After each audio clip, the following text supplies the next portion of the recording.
Pembacaan firman diambil dari perikop khotbah Ester 8 ayat 1 sampai Ester 10 ayat 3. Dengarkan firman Tuhan. Pada hari itu juga Raja Ahasveros mengaruniakan harta milik Haman, seteru orang Yahudi kepada Ester sang ratu. Dan Mordekai masuk menghadap raja karena Ester telah memberitahukan apa pertalian Mordekai dengan dia. Maka raja mencabut cincin materai yang diambil daripada Haman, lalu diserahkannya kepada Mordekai. Dan Mordekai diangkat oleh Ester menjadi kuasa atas harta milik Haman. Kemudian Ester berkata lagi kepada raja sambil sujud pada kakinya dan menangis memohon karunia-Nya supaya dibatalkannya maksud jahat Haman, orang Agag itu, serta rancangan yang sudah dibuatnya terhadap orang Yahudi. Maka raja mengulurkan tongkat emas kepada Ester, lalu bangkitlah Ester dan berdiri di hadapan raja, serta sembahnya. Jikalau baik di hadapan pemandangan raja, dan jikalau hamba mendapatkan kasih raja, dan hal ini kiranya dipandang benar oleh raja, dan raja berkenan kepada hamba, maka hendaklah dikeluarkan surat titah untuk menarik kembali surat-surat yang berisi rancangan Haman bin Hamedata orang Agag itu, yang isinya untuk membinasakan orang Yahudi di dalam semua daerah kerajaan. Karena bagaimana hamba dapat melihat malapetaka yang menimpa bangsa hamba, dan bagaimana hamba dapat melihat kebinasaan sanak saudara hamba? Maka jawab Raja Ahasveros kepada Ester sang ratu, serta kepada Mordekai orang Yahudi itu. Harta milik Haman telah kukaruniakan kepada Ester, dan Haman sendiri telah disulahkan kepada tiang, karena ia sudah mengacungkan tangannya kepada orang Yahudi. Tuliskanlah atas nama raja apa yang kamu pandang baik tentang orang Yahudi, dan materaikanlah surat itu dengan cincin materai raja. Karena surat yang dituliskan atas nama raja dan dimateraikan dengan cincin materai raja tidak dapat ditarik kembali. Pada waktu itu juga dipanggillah sang panitera raja dalam bulan yang ketiga, yakni bulan Siwan. Pada tanggal 23 dan sesuai dengan segala yang diperintahkan Mordekai, dituliskanlah surat kepada orang Yahudi dan kepada para wakil pemerintah, para bupati, dan para pembesar daerah dari India sampai Ethiopia. 127 daerah kepada tiap-tiap daerah menurut tulisan dan kepada tiap-tiap bangsa menurut bahasanya, dan juga kepada orang Yahudi menurut tulisan dan bahasanya. Maka ditulislah pesan atas nama Raja Ahasveros dan dimaterai dengan cincin materai raja. Lalu dengan perantaraan pesuruh-suruh cepat yang berkuda, yang mengendarai kuda kerajaan yang tangkas, yang diternakan di perkudaan, dikirimkanlah surat-surat yang isinya raja mengizinkan orang Yahudi di tiap-tiap kota untuk berkumpul dan mempertahankan nyawanya, serta memunahkan, membunuh, dan membinasakan segala tentara, bahkan anak-anak dan perempuan-perempuan dari bangsa dan daerah yang hendak menyerang mereka, dan untuk merampas harta miliknya. Pada hari yang sama di segala daerah Raja Ahasveros, pada tanggal 13 bulan yang ke-12, yakni bulan Adar, salinan pesan tertulis itu harus diundangkan di tiap-tiap daerah, lalu diumumkan kepada segala bangsa, dan orang Yahudi harus bersiap-siap untuk hari itu akan melakukan pembalasan kepada musuhnya. Maka dengan terburu-buru dan tergesa-gesa, berangkatlah pesuruh-pesuruh cepat yang mengendarai kuda kerajaan yang tangkas itu, atas titah raja, dan undang-undang itu dikeluarkan di dalam benteng Susan. Dan Mordekai keluar dari hadapan raja dengan memakai pakaian kerajaan daripada kain ungu tua dan kain linen, dengan memakai tajuk emas yang mengagumkan, serta jubah daripada kain linen halus dan kain ungu muda. Maka kota Susan pun bertempik soraklah dan bersukacita. Orang Yahudi telah beroleh kelapangan hati dan sukacita, kegirangan dan kehormatan.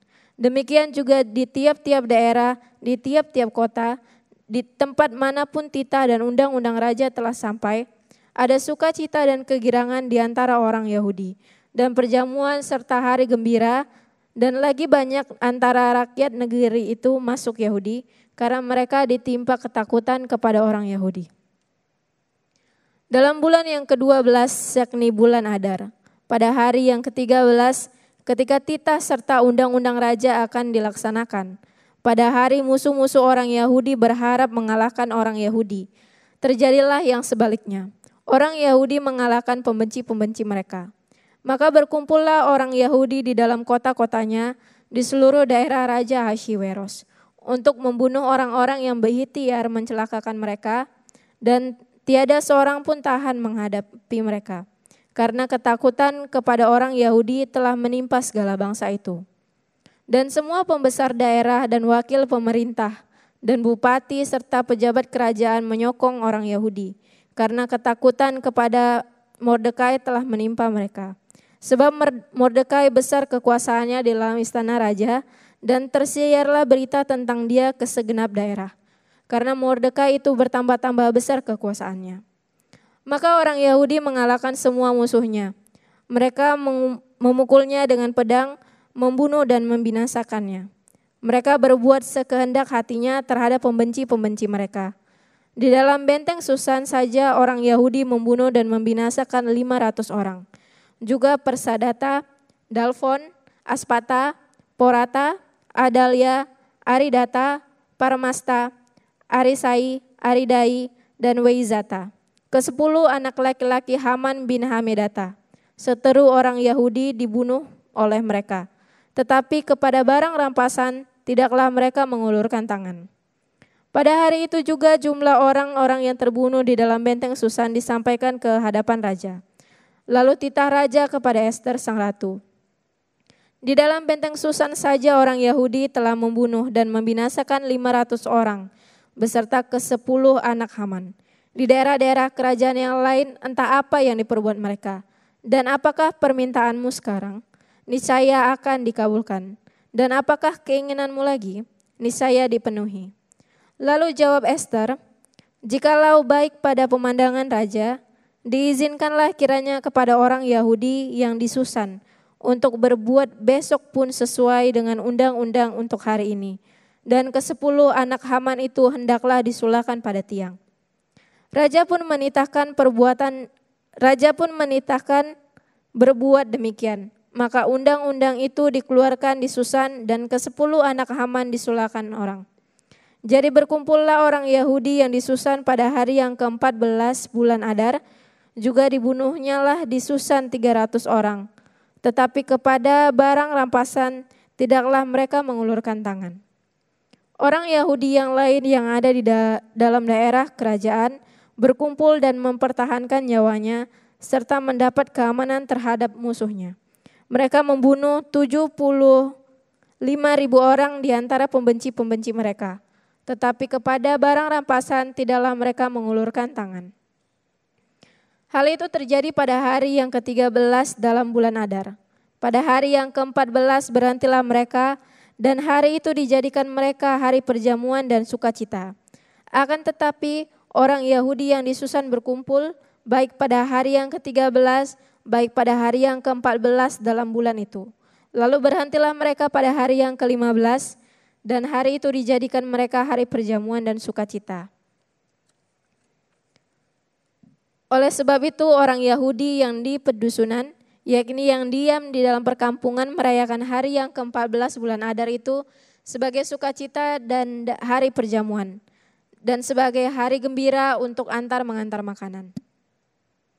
Maka Mordekai menuliskan peristiwa itu, lalu mengirimkan surat-surat kepada semua orang Yahudi di seluruh daerah Raja Ahasweros, baik yang dekat, baik yang jauh, untuk mewajibkan mereka supaya tiap-tiap tahun merayakan hari yang ke-14 dan yang ke-15 bulan Adar.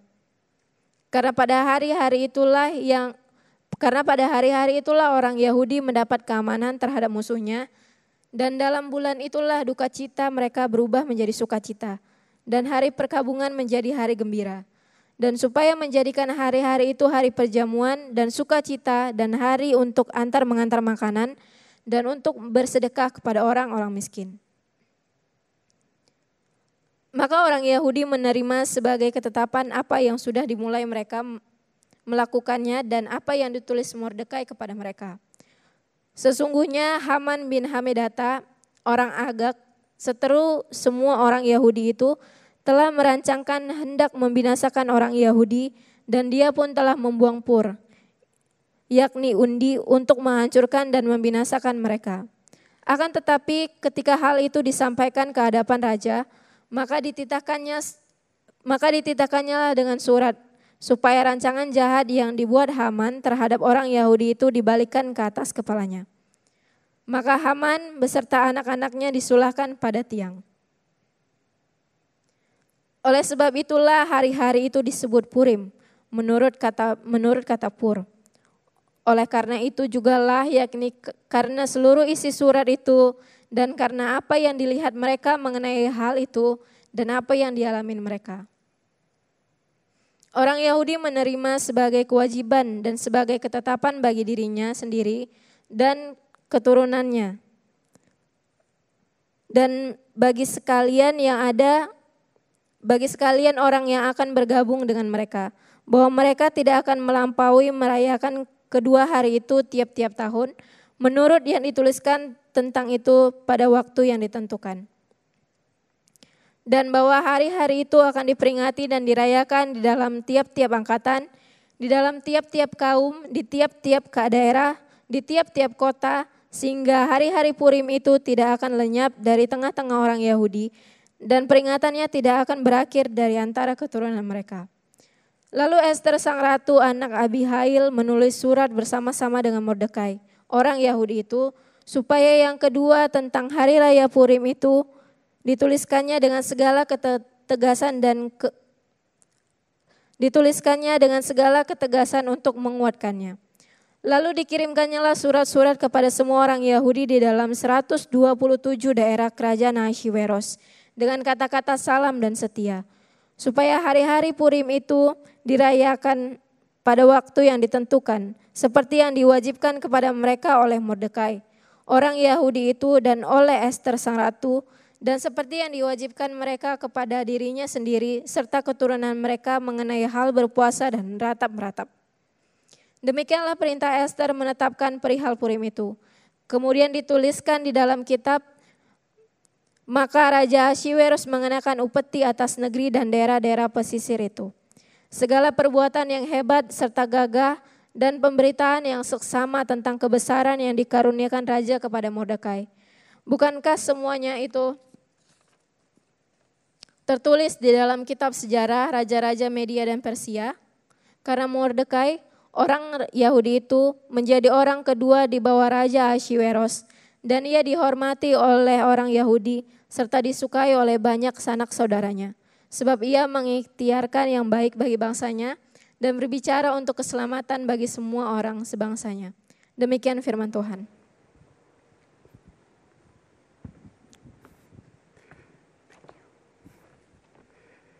Wow, terima kasih Yosi yang sudah membaca 3 pasal terakhir dari kitab Ester. Saudara, kita baru saja membaca 3 pasal bersama-sama, dan ini adalah khotbah terakhir kita dari seri kitab Ester. Dan kenapa 3 pasal ini kita gabungkan menjadi satu? Ini benar-benar ayat yang banyak. Saudara, selain di sini kita juga mau membiasakan bahwa ayat-ayat di dalam firman Tuhan ini bukanlah keputusan kami untuk membuatnya seperti ini, tetapi ini kami percaya adalah potongan yang memang penulis aslinya inginkan untuk kita baca kitab Ester seperti ini. Karena saudara, 3 pasal terakhir ini memiliki satu fokus, yaitu tentang kemenangan bangsa Yahudi dari musuh-musuhnya. Dari bacaan yang tadi kita sudah simak bersama-sama yang dibacakan oleh Yosi, akhirnya saudara, kita melihat kemenangan dan kebebasan bangsa Yahudi yang sesungguhnya. Setelah sebelumnya dari pasal 1 sampai 7 di kitab Ester, kita sudah melihat bagaimana bangsa Yahudi di kerajaan Persia itu harus menerima ancaman kebinasaan dari Haman. Nah saudara, kemenangan bangsa Yahudi ini juga sebenarnya menunjukkan kemenangan Tuhan yang besar. Hal ini menarik saudara, karena meskipun di dalam kitab Ester kita tidak melihat ada kata Tuhan disebutkan di situ, tetapi kita dapat melihat jelas bagaimana Tuhan dengan setia memelihara umatnya di dalam seluruh orkestrasi yang ada di balik peristiwa-peristiwa yang terjadi di dalam kitab Ester ini. Apakah itu mulai dari saat raja menurunkan Ratu Wasti dan mengangkat Ester dari sayembara, Apakah itu pada saat raja menunjuk Haman dan Haman akhirnya tidak senang terhadap Mordekai dan akhirnya ingin membinasakan semua orang Yahudi sampai keputusan-keputusan raja yang saat itu raja tidak bisa tidur dan akhirnya mereka menang melawan musuh-musuhnya. Itu semuanya dapat kita lihat campur tangan Tuhan. Baik itu melalui hal-hal yang sifatnya kebetulan atau hal-hal yang sifatnya adalah natural atau hikmat daripada Esther dan Mordekai.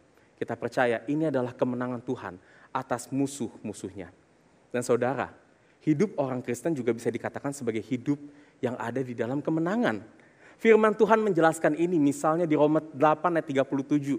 Firman Tuhan berkata bahwa kita yang dikasihi Kristus adalah orang-orang yang lebih daripada orang yang menang.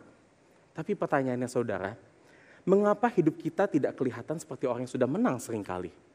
Bagaimana saudara, kita dapat betul-betul mengalami, melihat janji kemenangan ini, janji kemenangan yang firman Tuhan sudah sampaikan di dalam hidup kita ini sepenuhnya. Hari ini saudara kita akan kembali mengingat dan merenungkan apa artinya hidup berkemenangan di dalam janji Tuhan dari 3 pasal yang baru saja kita simak bersama-sama dalam kitab Esther. Dan sebelum kita masuk ke poin-poin khotbah kita, mari kita berdoa terlebih dahulu.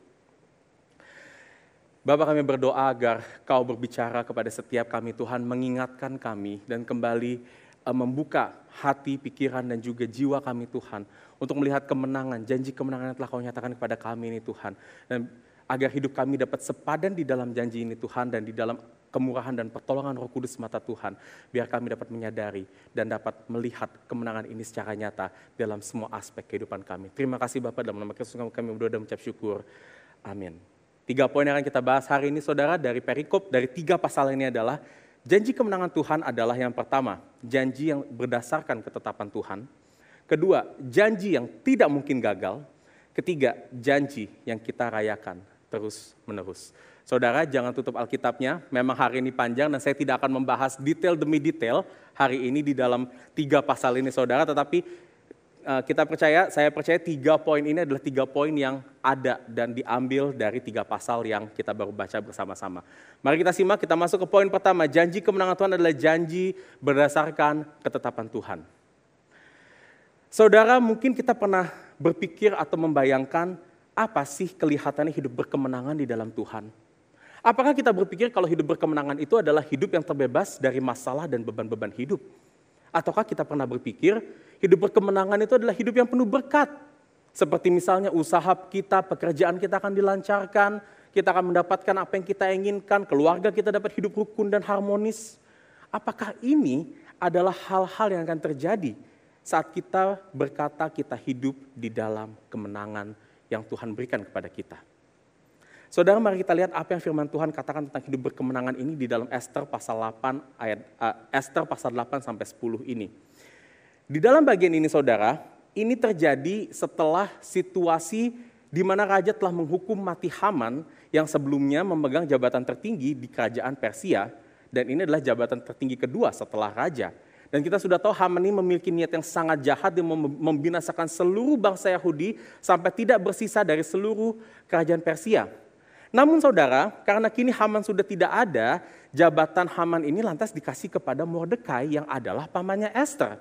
Dan jabatan ini didapatkan oleh Mordekai sebagai anugerah hadiah dari Raja Ahasveros atas jasanya yang telah berhasil menyelamatkan raja dari rencana pembunuhannya. Kita lihat saudara, di bagian ini, di pasal 8, di awal pasal 8 ini, kita melihat Haman dan Mordekai kini telah mendapatkan apa yang selayaknya mereka terima, yaitu kematian bagi Haman yang jahat dan penghargaan tinggi bagi Mordekai yang berjasa menyelamatkan raja. Tetapi saudara, meskipun ini semuanya telah terjadi, Haman telah tidak ada, Mordekai telah naik, masalah masih belum selesai. Kita ingat sebelumnya saudara, rencana jahat Haman untuk membinasakan bangsa Yahudi, ini telah menjadi sebuah ketetapan yang dikatakan ini ketetapan yang sudah dimeteraikan oleh cincin raja. Artinya saudara, ketetapan ini sudah menjadi undang-undang resmi di kerajaan Persia, dan karena itu rencana untuk membinasakan semua orang Yahudi itu masih akan tetap terjadi meskipun Haman sudah mati. Esther yang sadar akan hal ini, kita baca di pasal 8 tadi, dia dengan sedihnya datang kepada raja dan memohon agar raja itu dapat menarik kembali ketetapan ini. Tetapi raja bilang dia tidak bisa melakukan apa-apa. Di ayat 11 kita lihat di situ. Karena dikatakan segala ketetapan yang sudah dimeteraikan dan udah menjadi undang-undang raja, itu nggak bisa ditarik kembali. Dan menurut ketetapan itu, orang Yahudi pasti tetap akan binasa, dan itu akan terjadi pada tanggal 13 di bulan Adar. Saudara, ketetapan kebinasaan yang diterima bangsa Yahudi di kisah Ester ini sebetulnya menggambarkan akan satu ketetapan serupa, yaitu satu ketetapan yang Tuhan berikan untuk membinasakan semua manusia yang berdosa. Ketetapan ini, saudara, ketetapan yang Tuhan berikan untuk membinasakan semua manusia, ini adalah ketetapan karena Tuhan adalah Tuhan yang Maha Kudus. Dan di dalam kekudusannya, Tuhan hanya dapat menerima mereka yang kudus dan tidak bercacat celah. Karena itu, saudara, jika ada dosa yang membawa ketidakkudusan di hadapan Allah, Tuhan pasti murka terhadap dosa dan akan membinasakannya. Dan saudara, ketetapan yang terjadi, yang diberikan kepada Haman, kepada seluruh orang Yahudi, ini menggambarkan ketetapan kebinasaan yang Tuhan berikan kepada semua manusia tanpa terkecuali. Karena dosa, pelanggaran, dan kecacatan kita di hadapannya. Dan saudara, ini adalah bagian dari karakter keadilan Tuhan yang sempurna. Tuhan menghukum dan membinasakan dosa adalah satu ketetapan yang benar, dan ini ketetapan yang tidak dapat dinegosiasikan. Dan ketetapan ini, saudara, pasti terjadi kepada kita semua yang berdosa. Dengan kata lain, saudara, orang yang berdosa pasti akan binasa. Pertanyaannya sekarang, saudara, siapakah orang berdosa yang akan binasa ini? Ini adalah kita semuanya. Orang yang telah kehilangan kemuliaan Allah. Kita semua yang ada di tempat ini, saudara. Karena dikatakan, firman Tuhan berkata, kita telah berdosa sejak lahir, dan kita telah mewarisi natur dosa Adam. Dan di dalam dosa, hidup kita itu digambarkan, terlihat bahwa kita tidak melakukan hal-hal yang tidak berkenan di mata Tuhan. Apakah itu dalam perkataan kita, perbuatan kita, pikiran, emosi, sikap hati kita. Semua aspek hidup kita, saudara, sudah tercemar dosa. Dosa juga telah membuat kita menjadi musuh Tuhan. Karena, saudara, di dalam dosa kita itu nggak mau lagi mengikuti kehendak Tuhan. Kita nggak mau lagi mengikuti hukum-hukum Tuhan sebagai raja kita. Dan kita mau hidup benar di dalam pandangan kita sendiri. Dosa juga telah merusak hubungan kita dengan Tuhan sehingga kita tidak lagi mau mencari Tuhan dan menghormati Tuhan. Karena itu, saudara, kalau Tuhan menjatuhkan ketetapan kebinasaan ini kepada semua orang berdosa, dan termasuk kita semua adalah orang-orang yang sebenarnya layak untuk menerima ketetapan kebinasaan ini. Karena ini adalah bagian dari keadilan dan sifat kekudusan Allah. Pertanyaannya sekarang, saudara, gimana caranya kita dapat terbebas dari ketetapan kebinasaan ini kalau begitu? Apakah kita harus berbuat kebaikan lebih banyak dari dosa-dosa kita, agar kebaikan kita ini dapat menutupi dosa-dosa kita? Mungkin kita pernah berpikir seperti itu, tapi itu nggak mungkin dapat kita lakukan, saudara. Karena firman Tuhan berkata, perbuatan baik kita sekalipun itu sudah tercemar oleh dosa. Apakah kita bisa, saudara, seperti Ester, datang kepada Tuhan, seperti Ester datang kepada raja dan memohon agar Tuhan membatalkan ketetapannya? Ini juga nggak mungkin, saudara. Karena kita sebagai manusia adalah makhluk yang terbatas dan kita tidak sepadan dengan Tuhan yang maha tinggi dan tidak terbatas. Jadi manusia di dalam keterbatasannya nggak akan mungkin bisa datang atau meraih Tuhan dengan kekuatannya sendiri. Tapi andai kata kita manusia itu bisa melakukan itu, kita bisa datang kepada Tuhan, kita juga nggak mungkin dapat mengubah ketetapan Tuhan.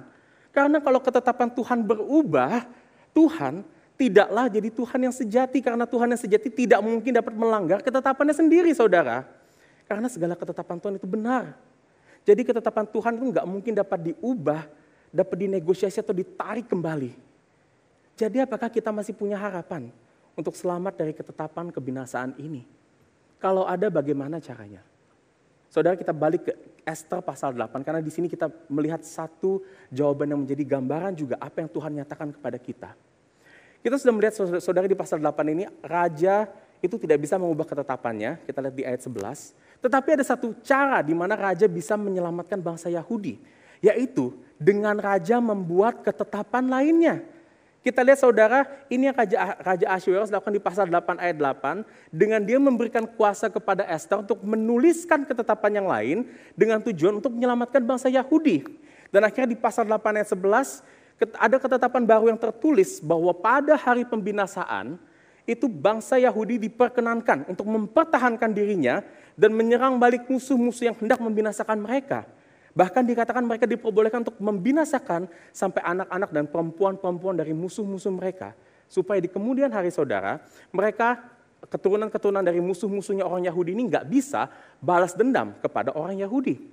Dan ketetapan ini adalah ketetapan yang dikatakan dimeteraikan oleh cincin raja menjadi satu undang-undang yang sama penting dan sama kuatnya dengan undang-undang atau ketetapan kebinasaan yang sebelumnya telah diusulkan oleh Haman kepada raja.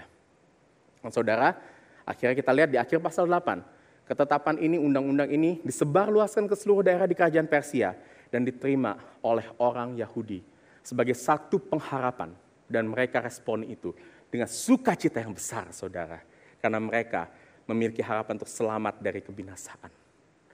Saudara, kita pun di sini memiliki satu kondisi atau realita yang serupa. Satu-satunya solusi yang dapat melepaskan kita dari ketetapan kebinasaan Tuhan, itu adalah Tuhan sendiri, saudara. Seperti raja yang tadi dikatakan mengeluarkan ketetapan lain untuk menyelamatkan bangsa Yahudi. Di dalam kemurahannya, Tuhan juga menyatakan satu ketetapan lain kepada kita semuanya, saudara. Dan ini adalah ketetapan yang dapat membebaskan kita dari kebinasaan, dan ketetapan ini disebut sebagai ketetapan keselamatan. Ketetapan keselamatan ini, saudara, bukan berarti membatalkan ketetapan kebinasaan Tuhan. Tuhan masih tetap akan mengeksekusi ketetapan kebinasaannya, tetapi di dalam keselamatan yang Tuhan nyatakan, kini saudara, tidak semua orang akan binasa. Tetapi di dalam ketetapan keselamatan ini, Tuhan berkata ada satu pribadi yang akan binasa. Dan pribadi ini adalah Tuhan Yesus Kristus, anak Tuhan sendiri yang mati di atas kayu salib. Kristus dibinasakan, saudara, bukan karena ia telah berdosa di hadapan Tuhan, tapi Kristus binasa untuk menggantikan kebinasaan kita yang telah berdosa di hadapan Tuhan. Sehingga saudara, kita yang di dalam Kristus itu tidak lagi memiliki hati yang berdosa, tapi kita memiliki hati yang baru. Kita memiliki kehidupan yang baru, kehidupan yang benar, dan kita memiliki kehidupan yang bisa memuliakan Tuhan senantiasa dalam kehidupannya. Dan saudara, ketetapan keselamatan ini yang menakjubkannya terjadi bukan karena usaha baik kita, bukan karena kita berhasil mengajukan permohonan kita kepada Tuhan, tapi Tuhan menetapkan keselamatan ini semata-mata karena anugerahnya kepada kita. Tuhan menyelamatkan kita, memberikan ketetapan keselamatan ini karena Dia mengasihi kita. Dan inilah saudara yang kita lihat sebagai janji kemenangan yang Tuhan nyatakan bagi kita semuanya. Dan saudara, kita lihat di sini, janji kemenangan yang firman Tuhan katakan itu bukan tentang kehidupan yang terbebas dari masalah. Atau saudara, janji kemenangan itu bukan berbicara tentang kehidupan yang diberkati atau dilancarkan segala usaha-usaha kita dan keinginan kita. Tetapi janji kemenangan yang Tuhan berikan kepada kita, Ia berikan di dalam Kristus yang telah mati, menggantikan hukuman kebinasaan atas dosa kita, dan yang sekarang hidup di dalam hati kita. Kristus adalah kemenangan yang tidak hanya kita perlukan lebih daripada kemenangan atas masalah dan penderitaan apapun di dalam dunia ini, saudara. Tapi Kristus juga adalah kemenangan yang kita inginkan. Karena Kristus menjamin kasih dan sukacita Tuhan yang memuaskan jiwa kita untuk terus diam dan memenuhi hati kita. Inilah janji kemenangan yang telah Tuhan tetapkan, anugerahkan bagi kita. Dan memang betul, saudara, kemenangan ini saat ini belum kita terima sepenuhnya. Tuhan akan menyatakan kemenangan ini dengan utuh, dengan penuh, satu saat nanti saat Kristus datang untuk kedua kalinya untuk menghakimi dan membinasakan segala dosa dan kejahatan dalam dunia ini. Karena itu saudara, seringkali ada waktunya di dalam hidup kita saat ini kita sulit untuk melihat dan mengalami janji kemenangan ini. Terutama di saat-saat kita tertindas dan tertekan oleh masalah dunia ini, saudara. Tetapi ada satu hal yang akan kita lihat di poin kedua, bahwa janji kemenangan Tuhan itu tidak hanya janji yang tidak bisa berubah, tetapi ini adalah janji yang tidak mungkin gagal. Meskipun banyak musuh-musuh di sekitar kita yang ingin menggagalkan janji ini. Mari kita masuk ke poin kita yang kedua. Janji kemenangan Tuhan adalah janji yang tidak mungkin gagal. Saudara, kita masuk ke Ester pasal 9 sekarang. Khususnya kita akan fokus poin ini di ayat 1 sampai 19. Di situ kita melihat di bagian ini saudara, bahwa segala ketetapan Raja Ahasweros yang disebutkan di pasal 8 itu terlaksana di pasal 9 ini.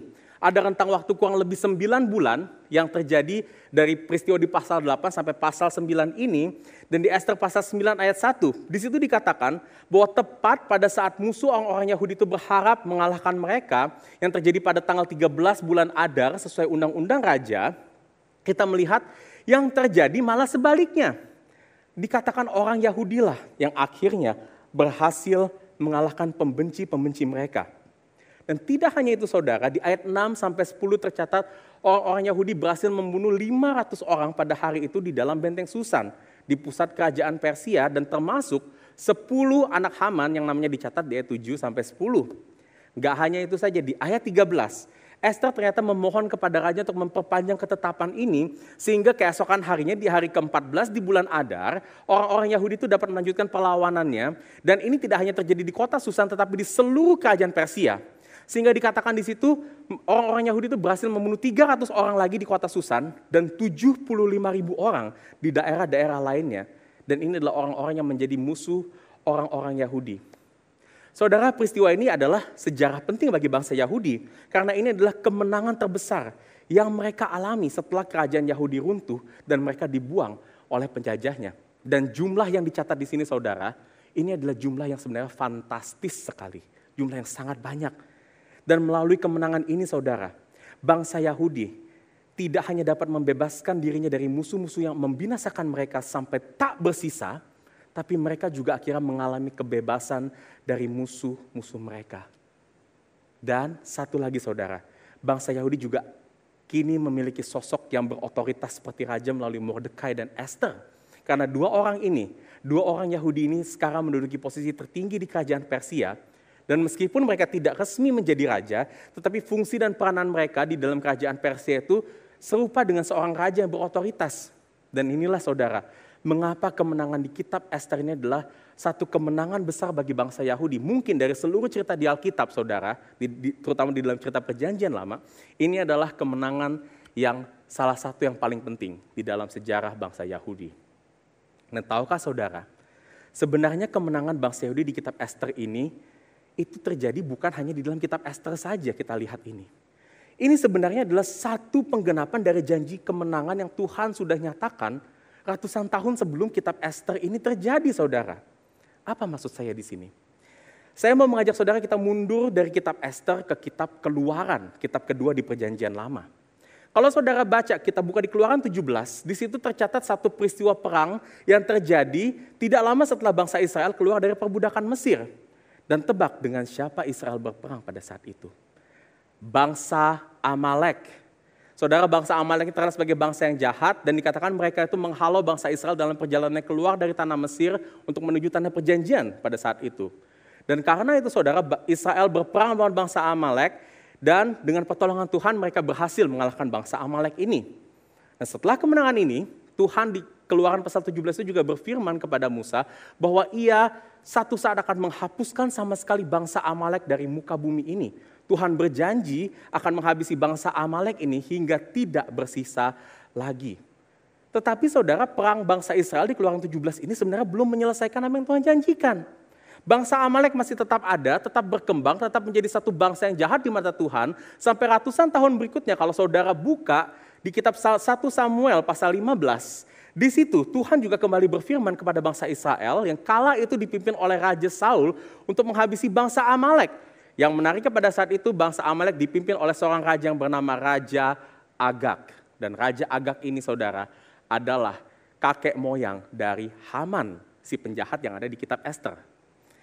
Nah saudara, di situ Tuhan berfirman kepada Saul untuk menghabisi semua bangsa Amalek pada saat itu sampai tak bersisa, baik perempuan-perempuan, anak-anak, bahkan Tuhan menyuruh untuk menghabisi semua barang rampasan yang ada di kerajaan Amalek itu. Tetapi saudara, apa yang terjadi? Saul tidak melakukannya dengan benar. Saul gagal menjalankan perintah ini karena dia tidak menghabisi semua orang Amalek, tetapi dia melepaskan Raja Agag itu beserta seluruh keluarganya. Dan saudara, kelihatannya di sini kita lihat kegagalan Saul ini dalam tanda kutip seperti adanya kegagalan Tuhan memenuhi janjinya untuk membinasakan bangsa Amalek. Tapi ternyata saudara, ini bukan akhir dari segala-galanya. Karena ratusan tahun berikutnya waktu kita lihat di kitab Ester, di dalam peristiwa kitab Ester ini saudara, kita lihat akhirnya Haman, keturunan Raja Agag, itu berhasil dikalahkan oleh orang Yahudi. Dan orang Yahudi itu dipimpin oleh sosok yang bernama Mordekai. Dan tebak Mordekai ini siapa? Mordekai ini adalah orang dari suku Benyamin, suku yang sama dengan sukunya Saul. Jadi saudara, janji yang Tuhan telah berikan dari Keluaran, ratusan tahun setelahnya di kitab 1 Samuel, dan ratusan tahun berikutnya saudara, yang terjadi di kitab Ester ini, janji Tuhan itu tergenapi. Tuhan berhasil memenuhi janjinya kepada Musa dan Saul saat Mordekai, sang keturunan Saul, mengalahkan Haman, sang keturunan Amalek, keturunan Agag, sampai tidak bersisa kembali. Saudara, apa yang kita dapat lihat di dalam kisah ini saudara? Saudara, kisah ini, kisah di mana Tuhan menggenapi janjinya dengan tuntas ini, sebenarnya adalah menjadi satu bagian dari kisah besar yang Tuhan nyatakan di dalam Alkitab dan di dalam sepanjang sejarah kehidupan kita ini. Kalau saya mau mundur lagi saudara, ke awal Tuhan menciptakan dunia ini, dan saat Adam jatuh ke dalam dosa, Tuhan sebetulnya memberikan satu janji yang besar kepada dunia ini, kepada manusia. Di Kejadian 3 ayat 15, bahwa Tuhan akan mengirimkan juru selamat yang akan satu saat nanti menghancurkan iblis dan dosa sampai tidak bersisa. Dan kalau saudara membaca dari momen Tuhan memberikan janji itu, sampai seluruh kisah yang tercatat di dalam Alkitab, kita melihat iblis itu gak pernah tinggal diam. Iblis akan berusaha terus-menerus untuk menggagalkan janji ini saudara. Janji kedatangan Mesias ini. Dan kalau kita lihat di dalam kisah-kisah peristiwa-peristiwa seperti yang terjadi dalam kitab Ester ini sebenarnya adalah satu upaya bagi iblis untuk mencoba menggagalkan janji Tuhan. Kalau kita lihat saudara, misalkan kalau usaha Haman itu berhasil untuk membinasakan seluruh bangsa Yahudi, Tuhan Yesus mungkin akan tidak datang ke dalam dunia ini. Karena kita tahu Tuhan Yesus itu dijanjikan dari keturunan bangsa Yahudi. Tetapi apa yang terjadi saudara? Di dalam pemeliharaan Tuhan yang luar biasa, segala peristiwa-peristiwa yang terjadi, baik itu yang terjadi dalam kitab Ester, ataupun yang terjadi di dalam kitab-kitab sebelumnya, di dalam semua perkataan, di dalam semua tindakan, apakah itu tindakan yang baik, apakah itu tindakan yang buruk, Tuhan mengorkestrasi semuanya di dalam kemahakuasaannya saudara, sehingga janji Tuhan itu betul-betul terjadi. Tidak hanya sampai di kitab Ester ini saudara. Kalau kita fast forward apa yang terjadi setelah kitab Ester. Setelah Tuhan Yesus datang ke dalam dunia ini. Tuhan Yesus datang dan di waktu Tuhan Yesus datang kita lihat saudara. Bagaimana Tuhan Yesus ditolak. Tuhan Yesus tidak diinginkan oleh pemuka-pemuka agama. Bahkan Tuhan Yesus sampai mati di atas kayu salib. Di situ mungkin saudara dunia melihat Tuhan Yesus sebagai Tuhan yang gagal. Sebagai sosok yang gagal karena dia akhirnya mati di atas kayu salib. Tetapi menariknya saudara, di waktu yang sama, orkestrasi pemeliharaan Tuhan terhadap janjinya ini tetap berlangsung. Dan salib itu diputar balikan. Seperti yang terjadi di dalam kitab Ester. Ada pemutar balikan yang terjadi. Di mana salib Kristus yang tadinya menjadi simbol kematian, sekarang menjadi penggenapan atas janji kemenangan Tuhan. Karena melalui salib Kristus, dosa dan iblis berhasil dikalahkan. Ada banyak hal lain yang kita bisa lihat di Alkitab saudara. Bagaimana Tuhan sanggup memelihara dan menggenapi janjinya yang sempurna. Kita lihat ribuan tahun sudah berlalu. Bahkan setelah Alkitab selesai ditulis sampai saat ini. Meskipun iblis banyak mencoba untuk menggagalkan janji Tuhan. Tapi Tuhan selalu menang atas iblis. Dan dari seluruh perjalanan janji Tuhan yang dinyatakan di dalam dunia ini saudara. Kita bisa menyimpulkan Tuhan tidak mungkin gagal menggenapi janjinya. Tuhan tidak mungkin gagal menggenapi janjinya di dalam hidup kita. Janji yang Tuhan sudah nyatakan 2000 tahun yang lalu di atas kayu salib. Itu adalah janji yang ada di dalam hidup kita dan yang akan memelihara kita. Dan Tuhan akan terus menyertai janji ini dengan setia sampai kedatangan yang kedua kalinya. Dan ini pasti akan terjadi dengan sempurna saudara. Dan saudara, ini adalah kabar baik bagi kita semua. Terutama saudara saat kita saat ini sedang sulit untuk melihat janji kemenangan Tuhan. Apakah itu saat kita lagi sedang mengalami tekanan berat dalam kehidupan kita? Mungkin saudara saat ini kita masih mendapatkan tekanan berat dari haman-haman yang ada di sekitar kita. Apakah haman-haman itu saudara mungkin itu adalah tekanan karena sakit penyakit, tekanan finansial, tekanan kerjaan, tekanan di dalam keluarga, di dalam relasi kita. Atau mungkin tekanan-tekanan dosa yang masih ada di dalam diri kita. Dan memang saudara tekanan-tekanan hidup ini tetap akan terjadi meskipun saat ini kita sudah menjadi orang-orang yang telah menerima janji Kristus. Karena saudara kita masih hidup di tengah-tengah dunia yang jahat dan berdosa. Akan tetapi saudara, saat ini kita tidak berjalan sendiri menghadapi haman-haman di dalam kehidupan kita. Ada janji kemenangan Tuhan yang tidak mungkin gagal, yang akan menyertai kita terus-menerus.